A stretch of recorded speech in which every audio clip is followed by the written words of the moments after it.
just will not utter the words, I love you. Ooh, what a little moonlight can do. Wait a while till the little moonbeam comes peeping through. You'll get bold, you can't resist her, and all you say when you have kissed her is ooh. What a little moonlight can do. This'll make you whistle, that'll make you whistle. Swing a little jingle that gives you a tingle, is bound to make you whistle all the time. This'll make you happy, maybe make you happy. It'll make you mingle and wish you were single, and make you want to sing a little rhyme. It'll put an end to your labour, it'll turn December to June. It'll make a friend of your neighbour, even if you don't know how to carry a tune. This'll make you whistle, that'll make you whistle. Start you off on Monday and right through to Sunday, it's bound to make you whistle all the time. 1, 2, 1, 2, 3, 4. Dear, when you smiled at me, I heard a melody. It haunted me from the start. Something inside of me started a symphony. Sing went the strings of my heart. But like a breathless ring, I heard a robin sing about a nest set apart.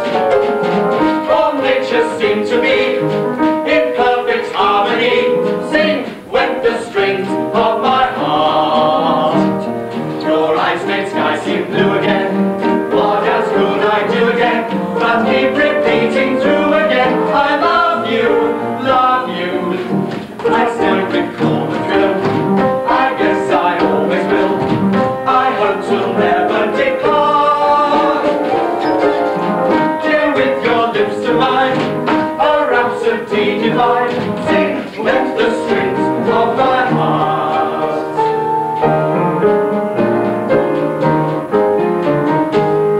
Come, you weary, raise your eyes, see the sun in the sky. There's a new day come at last, bid your cares goodbye. Sing, brothers, and sing, sisters, we're all leaving today, and we'll all go riding on a rainbow to a new land far away. Get started, light-hearted, no time for delay, and we'll all go riding on a rainbow to a new land far away. Everyone playing in the sun without a worry or care. Children dancing with fields of faces with rosebuds in their hair. Sing, brothers, sing, sisters, we're all leaving today, and we'll all go riding on a rainbow to a new land far away.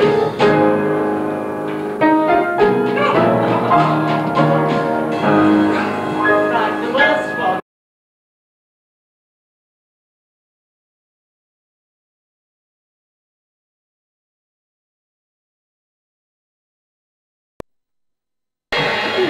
Ladies and gentlemen, well, it's John Needham, it's Jennifer Wardman, and begun Pretenders.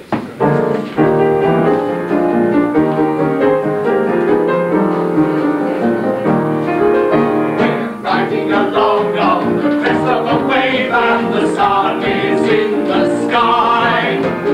All our eyes on the distant horizon, look out for passers-by. We'll do the hailing while other ships around us sailing. We're riding along on the crest of the wave, and the world is ours. Ooh, what a little moonlight can do. Ooh, what a little moonlight can do to you.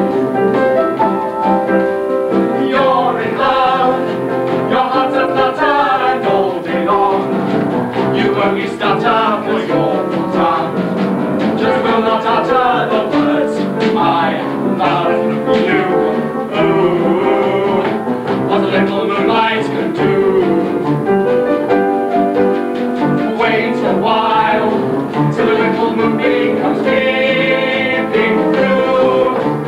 You'll get bold, you can't resist her, and all you say, when you have kissed her, is ooh, what a little moonlight can do. This'll make you whistle, and to make you whistle, swing a little jingle that gives you a tingle. It's bound to make you whistle all the time. This'll make you happy, really make you happy. It'll make you mingle and wish you were single, and make you want to sing a little rhyme.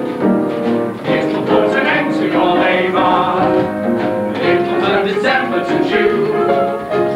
It'll make a friend of your neighbour, even if you don't know how to carry a tune. This'll make you whistle, and to make you whistle,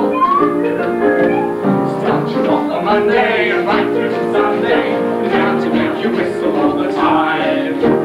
1, 2, 1, 2, 3, 4. Dear, when you smiled at me, I heard a melody. It haunted me from the start. Something inside of me started a symphony. Sing went the strings of my heart. 'Twas like a breathless ring. I heard a robin sing about a message apart. All nature seemed to be in perfect harmony. Sing went the strings of my heart. Your eyes made sky seem blue again. What else could I do again but keep repeating through again? I love you, love you. I still recall the thrill. I guess I always will. I hope you'll never depart. Dear, with your lips to mine, a rhapsody divine. Sing with the strings of my heart.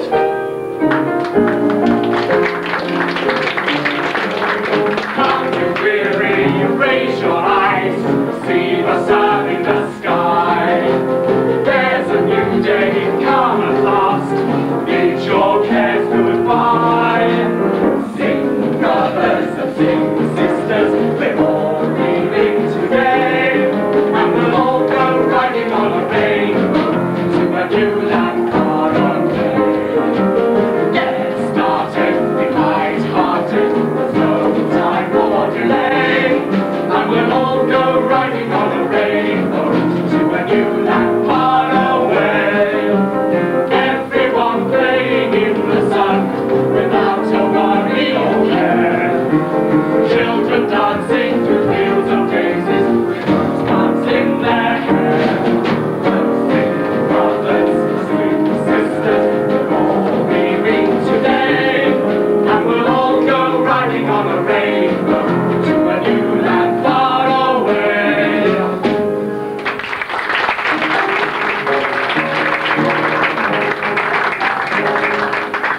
Fleeting memories there of Jacob Cannon, Ralph Reeder, Cecily Courtney, and perhaps Jessie Matthews, when theatre was indeed riding on a rainbow. In any one week at this time, there were over 250 touring shows up and down the land. But this was to be the high point, and in the face of the growing number of cinemas and the introduction of the talkies, theatre was facing some pretty strong competition. Add to this the growth of radio and the popularity of ballroom dancing and ice skating, and theatre was facing some very strong competition at a time when most family budgets were stretched. Radio was affecting theatre attendances particularly. The growing growth of the variety theatres reflected the popularity of comedians and dance bands who overnight had become stars over the airwaves. For theatre impresarios, variety bills were financially attractive. Little more than the artists had to be travelled between dates, no scenery or large-scale mechanical effect. In Birmingham, radio had started in the corner of an obscure warehouse in the GEC works at Whitton, before moving to those poky little studios in Broad Street, where the Hyatt Hotel now stands. However imperfect radio reception was at this time, being able to sit at one's own fireside to be entertained was as novel as it was far less expensive than venturing out into the chill night air. But it was the growth of the cinema that was cutting into theatre box office takings most of all. Cine variety, that's mixed bills of one-reeler films and variety acts, had been the staple diet of smaller theatres for many years. With the advent of the talkies, variety and cinema were going their separate ways, with the growing number of purpose-built suburban cinemas as the lesser theatres faded gently away into memory. And here in Birmingham had its own niche in cinema history, as Oscar Deutsch built his first Odeon cinema in the Birchfield Road at Perry Bar. Though he kept it outside his growing nationwide chain for a further 5 years, it was the foundation of that entertainment empire. And in that cinema in 1938, the Hollywood musical Going Places, starring Dick Powell, music by Johnny Mercer and Harry J. Warren, and from that film, Mr. Nicholas Barnes with Jeepers Creepers. I don't care what the weatherman says. When the weatherman says it's raining, you won't hear me complaining. I'm certain the sun will shine.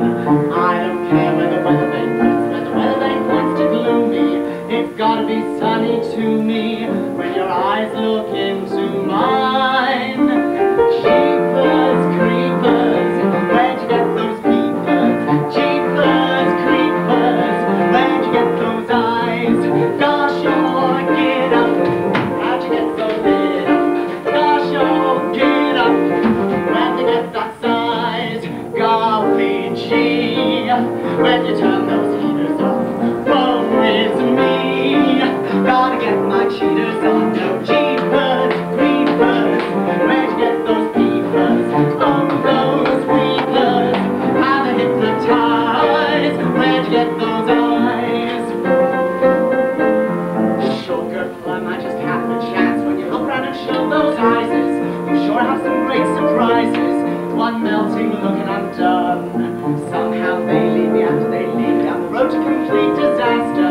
Each new day is falling faster. You're the rock I perish on. Oh, jeepers, creepers, where'd you get those peepers? Jeepers, creepers, where'd you get those eyes? Gosh, oh, I get up, have to get so lit up. Gosh, oh, I get up, have to get that size. Golly gee, when you turn those heaters on, woe is me. Gotta get my cheaters on. Oh, jeepers and creepers, where'd you get those peepers? Oh, those weepers, how to hypnotize, where'd you get those eyes?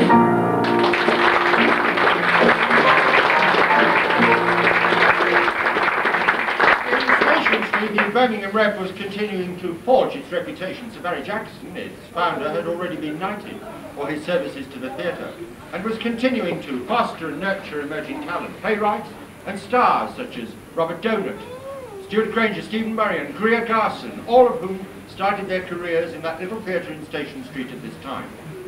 And up in the gallery of the Repertory Theatre, Emil Littler was starting his life in the theatre. One of the few in the profession to work his way down in the theatre, from the gods, selling programmes, to sweeping the stage floor via stage management, and through the pass door to theatre manager. In the front office, he did not fit entirely Sir Barry's style in attempting to put the pep into rep with his many changes, and thus, by 1934, he had moved over to take over at the Prince of Wales Theatre in Birmingham, as a stepping stone towards becoming one of the great impresarios of the British theatre. The Rep was creating an international reputation for the city, as in 1932, when the Rep mounted a revival of Bernard Shaw's Too Good to Be True for a Canadian tour. That cast included Donald Wolford, Cedric Hardwick and Ray Richardson. A cast that would in future years be no less than a three-night standard. By 1934, the burden of financial difficulties was wearing Sir Barry's personal fortune so badly that the ownership of the theatre passed into a trust, and the theatre given to the city of Birmingham as a gift. Today, that theatre remains closed, with no prospect of its immediate reopening. After over 80 years, the Birmingham Repertory Theatre, this most perfect playhouse, is dark, and the City Council awaits to find it reopened. How long? It is about this time that the Theatre Cat claims centre stage in a performance of a rather gloomy tragedy. In the interval, the backstage staff were considerably surprised to hear the music from the pit orchestra being drowned by uproarious laughter from the audience.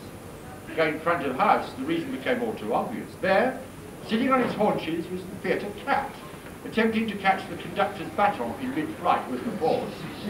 Despite the frantic efforts to lure her backstage, there she remained until the end of the interval. Music in the Air, perhaps, and from the Jerome Kern and Oscar Hammerstein musical adventure of that title, with the selection first sung in its original production by Mary Ellis, please welcome Miss Kirsty Bowie, with a selection from Music in the Air.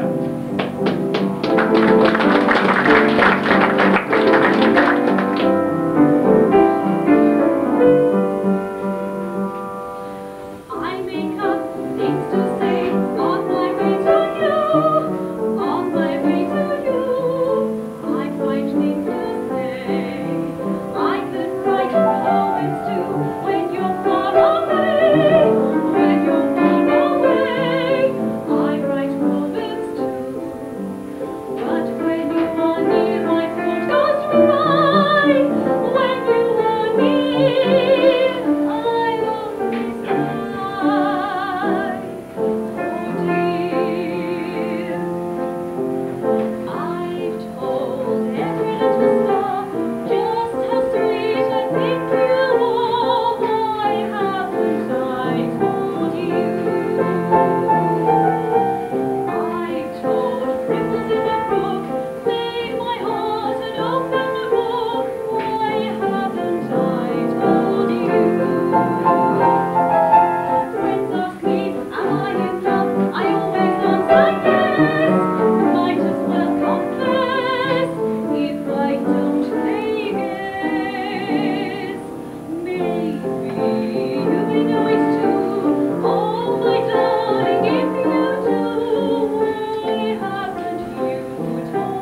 story of Birmingham theatres would be complete without pantomime. By 1930, long Christmas seasons were endemic at all the principal Birmingham theatres. As far back as 1850, the Theatre Royal had established a reputation for the best in town. There were some very curious titles at that time. Lady Godiva and the Peeping Tom of Coventry, The Fair One with the Golden Locks, Ride a Cock Horse, and my favourite, The Queen of Hearts and her Wonderful Tarts. My bubbles. The style of pantomime, however, was changing from the integrated timeless storytelling with lavish scenery and effects to shows of greater topicality with star names imported from the variety circuit. A time of full employment for the profession, with as many as 100 people involved in 10 days hectic preparation and rehearsal for it to be all right on the night, even if it was overlong. And at this time there was still that curious Birmingham tradition that it was a sensible thing to do to queue all night to book seats at the very first opportunity. Stranger still when you remember the length of the run of 4 months or more, up to and very often beyond Easter. Other towns may have shared this somewhat lunatic custom, but in Birmingham it was displayed to its fullest. So, on an appointed morning in early December, the several managers of the city's panto theatres would open their box offices, having paraded the volumes of virgin tickets in state past the weary eyes of those who had waited throughout the previous night. And there were other spin-offs of panto. The annual charity football match at Villa Park between teams representing the Theatre Royal against a team combining the footballing, shall we say, talents of the Prince of Wales and the Alexandra Theatre. But at the Theatre Royal in 1933, Fred Astaire was again dancing his magic in Birmingham in The Gay Divorce, later to be filmed.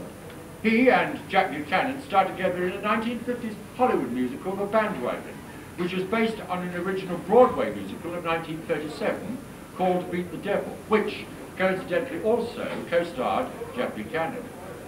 Included in the film The Bandwagon from the original stage version was a not altogether close harmony trio sung unforgettably in the film by Astaire, Buchanan and Nanette Favre. Triplets. Mommy, mommy, mommy! 3 little unexpected children simultaneously. The doctor brought us out to see and we'll be free forever and day. Oh! You'll never know how agonizing being children be. Each one is individually the victim of the clinical day. Oh! Every summer we go away to Baden, Baden, Baden. Every winter we come back home to Walla, Walla, Walla. Alike, we look alike, we dress alike, we walk alike, we talk alike, and what is more, we hate each other very much. We hate our folks, we're sick of jokes on one another, it is to tell us apart. When one of us gets the measles, another one gets the measles, then all of us get the measles, and mumps and croup. How I wish I had a gun, a little gun, it would be fun to shoot the other two and nearly one. Mrs. Couple waffle loves to talk to Mrs. Veldendorfer on the fatal natal day she had her silly willy. Mrs. Hasselcooper loves to talk to Mrs. Goldenblasser on her major operation when she had her twins. But when Mother comes along she silences the others. She accomplished something that is very rare in others. People who disparage marriage burdens with a baby carriage cater to the mater and her large perambulator. Dr. Humperdinck almost broke his little finger on the day that he delivered all astray. We do everything alike, we look alike, we dress alike, we walk alike, we talk alike, and what is more, we hate each other very much. We hate our folks, we're sick of jokes on one another, it is to tell us apart. We eat the same kind of pickle, we drink the same kind of bottles, we sit in the same kind of high chair. high chair, high chair, high chair. How I wish I had a gun, a little gun. It would be fun to shoot the other two, and be only one.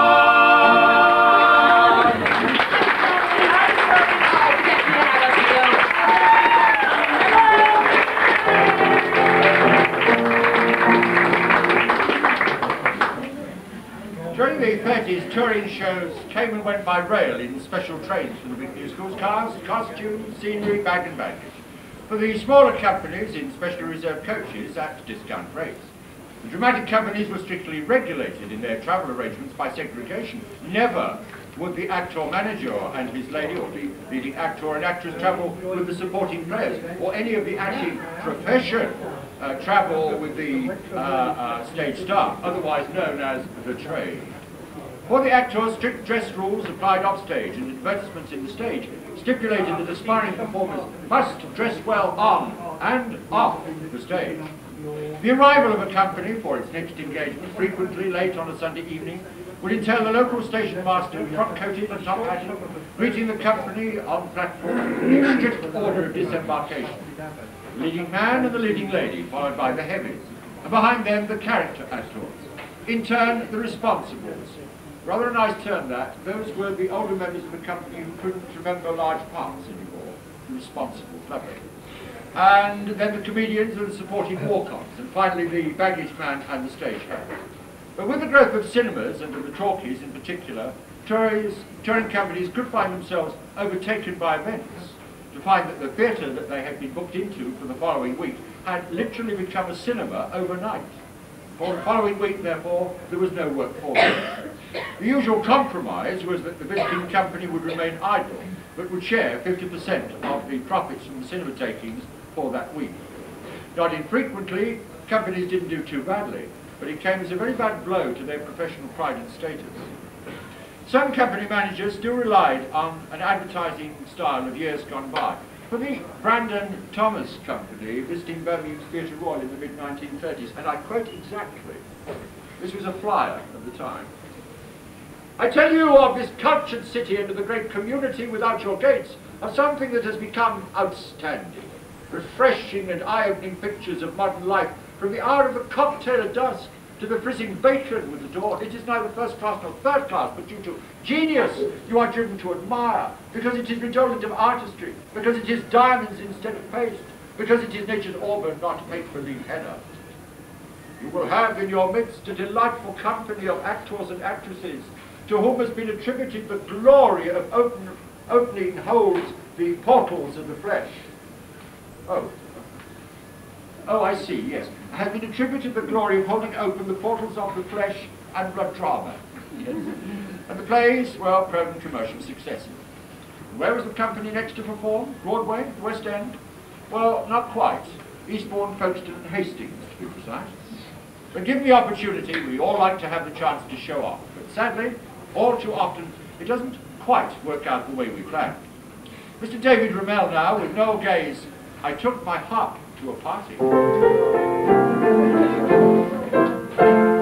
Christmas is coming, Christmas is coming, Christmas is coming again. But that doesn't thrill you, the thought of it chills me, I tell you it drives me insane. It makes me remember the Christmas gone by, when I was extremely upset. A night in December, an evening that I would very much rather forget. I took my harp to a party, but nobody asked me to play. The others were jolly and hearty, but I wasn't feeling so gay. They might have said, play us a tune we can sing, but somehow I don't think they noticed the thing. I took my harp to a party, but nobody asked me to play, so I took the dancing away. They asked Mrs. Morgan to play her mouth organ, and somebody else did the dance. They let Mrs. Carter perform a sonata, but I wasn't given a chance. A North Country person called Sandy McPherson tore bagpipes and took off his coat, while both the Miss Forces burst out of their corsets in trying to take a top note. I took my harp to a party, but nobody asked me to. The others were jolly and hearty, but I wasn't feeling so gay. I felt so ashamed at not striking a note that I tried to hide the thing under my coat. I took my harp to a party, but nobody asked me to play, so I took the dancing away. We sang Home Sweet Home and the banks of Loch Lomond and all the king's horses and trees, while nephews and nieces kept playing caprices and spreading their jam on the keys. A daughter called Lena played her concertina, we all played ridiculous games, Well, old Mr. Dyer set his whiskers on fire, and the fire engine played on the flames. I took my harp to a party, but nobody asked me to play. The others were jolly and hearty, but I wasn't feeling so gay. They might have said, play us a tune we can sing, but somehow I don't think they noticed the thing. I took my harp to a party, and nobody asked me to play, so I took the darn thing away.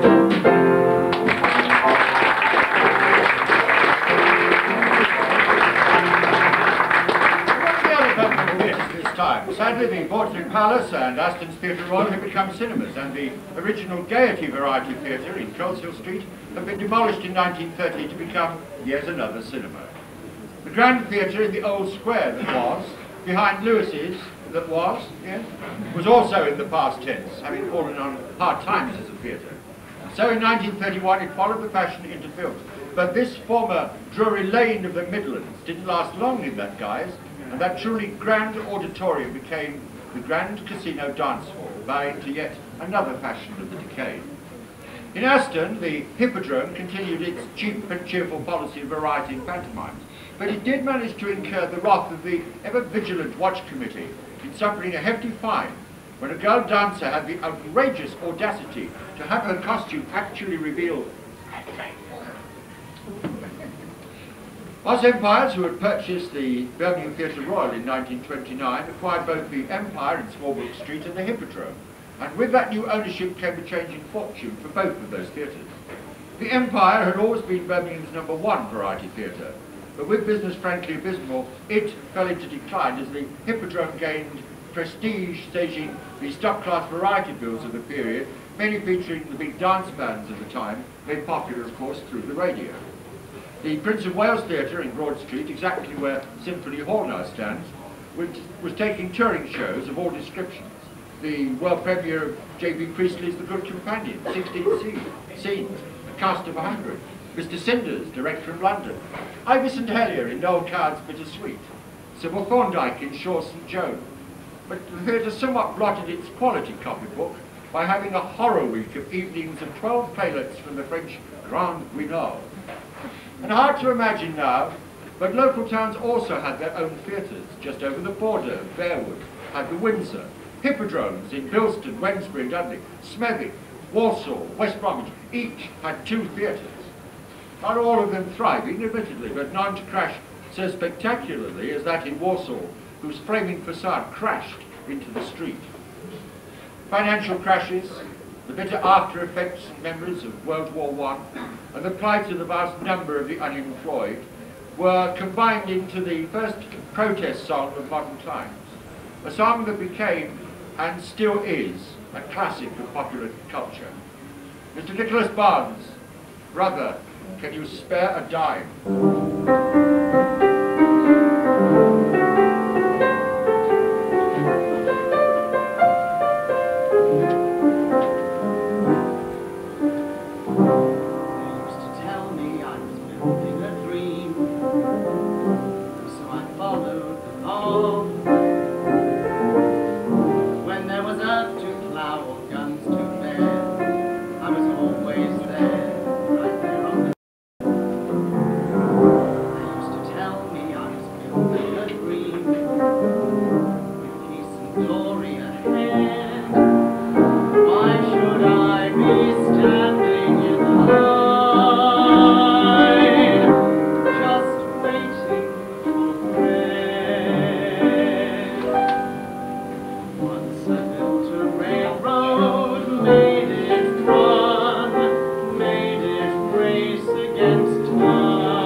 that Yankee doodly-dum.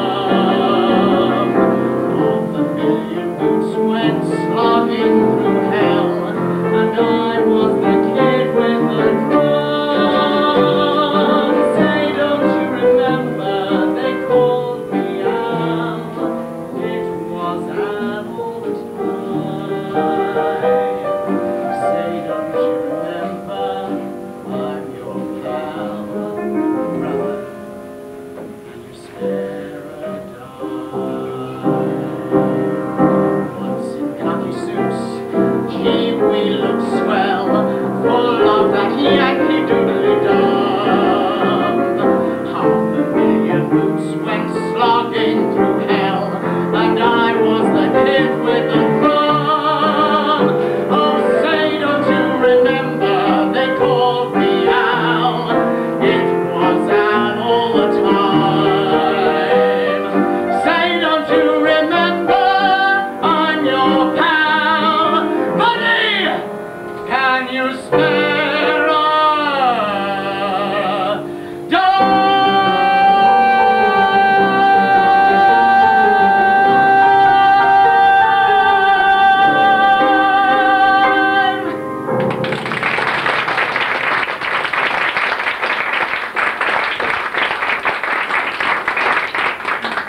Perhaps it is unnecessary to inform you that we have amongst our fine public buildings 2 theatres which are at this time shut.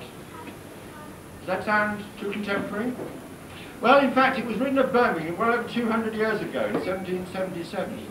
And so the wheel has turned full circle once again. But in the following centuries, theatres grew in popular taste, and they may yet again. And so to the Alexandra Theatre in Birmingham, which has always been held in deep affection by Birmingham theatre-goers. Came 1934, and yet another theatre closure, but this time with a much happier outcome. After the panto season, the old theatre gave way in the midst of waves of sentiments to the theatre which we shall soon hopefully know again. Gone were the snug little boxes and the cramped bare benches of the gallery and the original frontage of the theatre, which so closely resembled the futurist cinema close by. By 1936, Derek Sarberg had taken over from his father as the manager of that theatre. Os Empires had acquired the ownership of Birmingham's Theatre Royal in New Street at the junction with Bennett's Hill in 1929 on the retirement of Philip Rodway.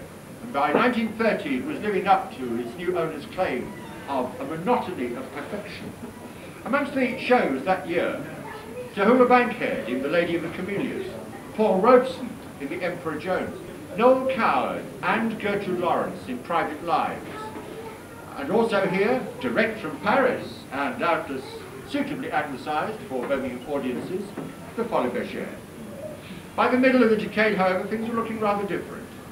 The best of the touring shows were now going to the Prince of Wales under Emil Littler's dynamic managership, so much so that Os Empires applied to the city magistrates to have the Theatre Royal translated into a cinema. Well, their argument was not unreasonable, that people go for tonight's entertainment, not last century's history. That the Royal could have been converted successfully, it had a dress circle, an upper circle and a steep gallery, is very doubtful, and as it happened the application was rejected, thus sealing the fate of the Gaiety Theatre in Colson Street. This time there were some very elaborate West End shows, none more so than Noel Coward's Cavalcade, a tapestry of England from the beginning of the century to 1930. From that spectacular show, Mr. David Pearce captures the disenchantment of the age with 20th Century Blues.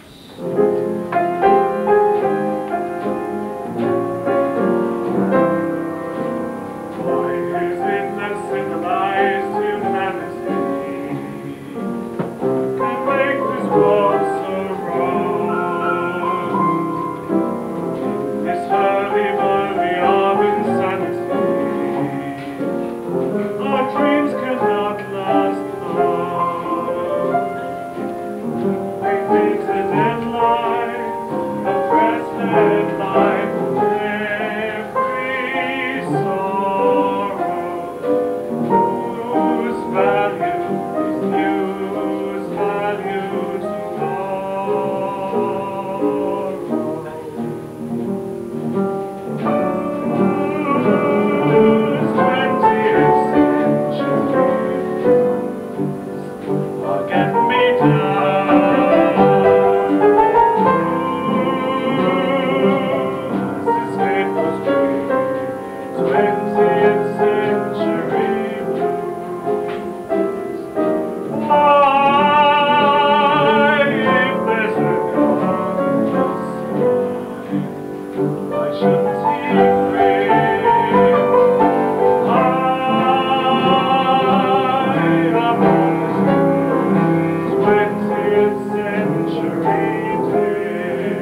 then let's couple the future of England with the past of England, the glories and the victories and the triumphs that are over, and the sorrows that are over too.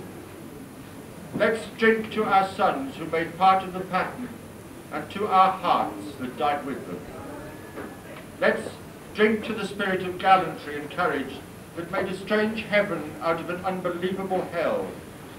And let's drink to the hope that one day this country of ours, which we love so much, will find dignity and greatness and peace once again. The toast from Cavalcade drew on Coward's genuine patriotism and became a speech and sentiment so often quoted as this country girded its loins for the dark days of the 1940s to come. When Cavalcade opened at Drury Lane, it had 22 scenes and a cast of 400, something of a spectacular. Almost unbelievably, and not surprisingly somewhat scaled down version, came to Birmingham's Theatre Royal in 1933 for a 2-week run. Still 22 scenes, but rather less than the cast of 400. A rather more kaleidoscopic version of English history over the centuries provided the Birmingham Rep with one of its greatest ever successes, 1066 and All That. Reginald Arkell flipped a flippant finger in the antic hay of English history, proving that while we tend to take our pleasures rather sadly, there is within us a whimsical strain that allows us to be impudent with impunity. And so, the common man cavorts with King Canute and bathing bells, meets Raleigh, Drake and Essex, Puritans mixed with Cavaliers, and along the way the common man finds Wellington and Nelson in the company of Napoleon. Ladies and gentlemen, the Young Pretenders with a selection from 1066 and All That.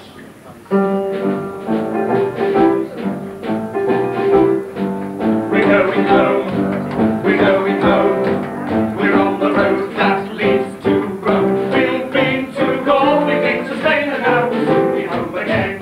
Rome, sweet Rome. We've kissed the girls in Greece and Gaul, the British girls are best of all. I kissed the girl in Sorrento. Our cheeks were red, her eyes were brown, and has she plenty of love to spare? I just stepped in and took my share. We're going home, We're going home, we're going home, we're going home. We're on the road that leads to Rome. We'll live upon the birds of flame, we'll eat and olive once again.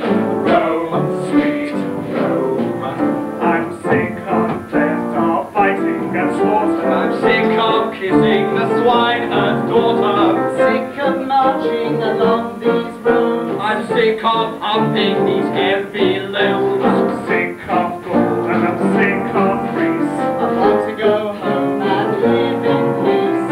Rome, Rome, sweet Rome. There's no place like home. We're going home, we're going home. We're on the road that leads to Rome. We'll never, never roam from home. The gods be praised, we're going home to Rome.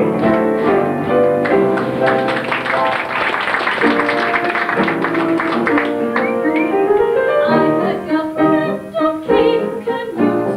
How do you like my bathing suit? Don't you think it is rather cute? Think the days will go to King Canute. We are the sons of King Canute, hardly Canute and quite Canute. Don't you think we are rather cute? Hardly Canute and quite Canute. Hardly Canute and quite Canute. We certainly have an eye for beauty. We sit in the sun with the old man's boots, and he lives to paddle his own canoe. That was the tale of King Canute. He certainly tried to do his duty. He fell in the love in his nice blue suit. So now he will paddle his own canoe.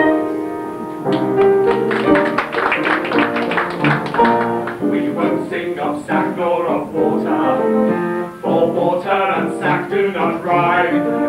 A man should not look like his daughter, and shaving your chin is a crime. Beards, beards, men with a beard, always one fainted and beards.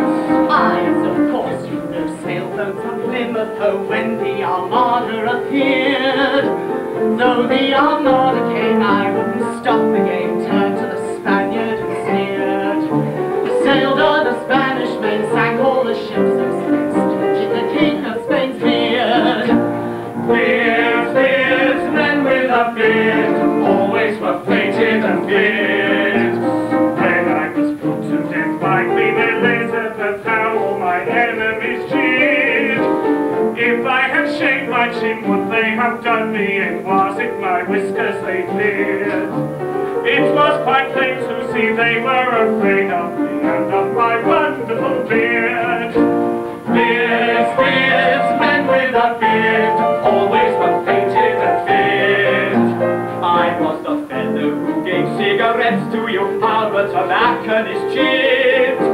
Best put a great big boot on my new Sunday suit, but when the weather had cleared, quickly I fell from her and sat inside the car, minus his head and his beard.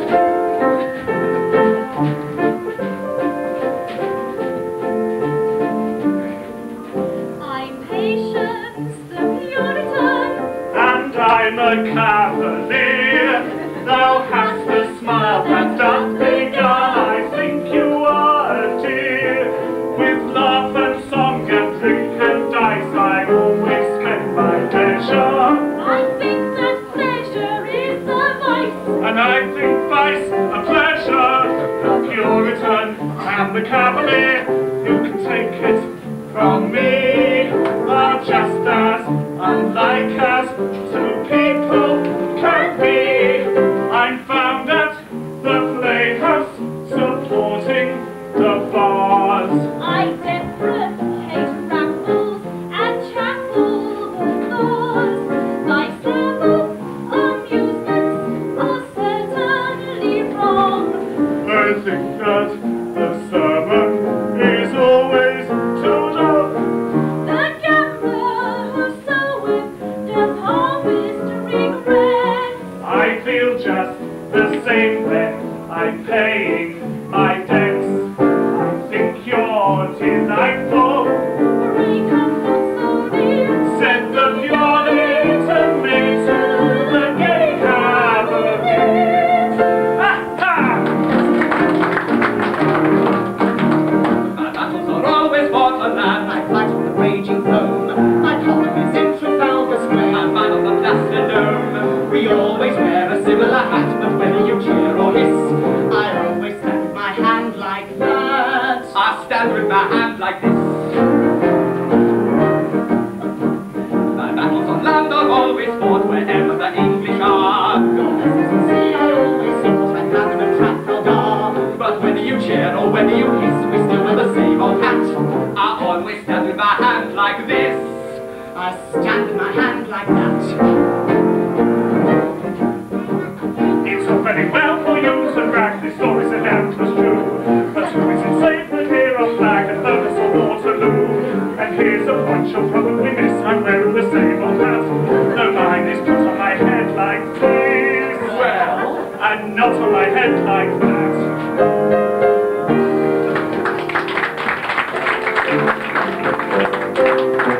We go, we go, we go, we go. The gods be praised, we're going home. We've been to Gaul, we've been to Spain, and now we'll soon be back again. 'Cause now